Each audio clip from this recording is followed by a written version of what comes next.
বন্ধুরা দেখো, একটু নোটের শাক করবো, সেই জন্য রসুন, একটা কাঁচা লঙ্কা, দুটো শুকনো লঙ্কা ফোড়ন দিয়েছি।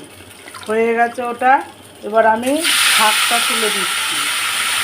নোটের শাক, শুধু নোটের শাকই করবো। রসুন, কাঁচা লঙ্কা, শুকনো লঙ্কা ফোড়ন দিয়ে খেতে খুব ভালো লাগবে এটা। দেখো বন্ধুরা, এদিকে শাকটা হচ্ছে, শাক থেকে প্রচুর জল বেরিয়েছে। আর এদিকে এঁচড়ের আলুটা ভেজে নিচ্ছি।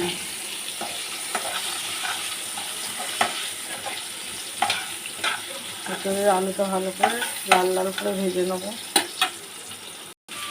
দেখো বন্ধুরা, শাকটা প্রায় হয়ে এসছে। ওটা একটু বাদাম কুচি দিয়েছি। আর এদিকে এঁচড়টা আর আলুটা একটু ভাজা ভাজা করে নিচ্ছি।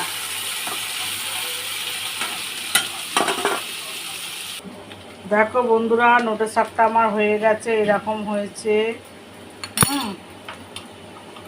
এই নোটের শাকটা খেতে খুব ভালো লাগে।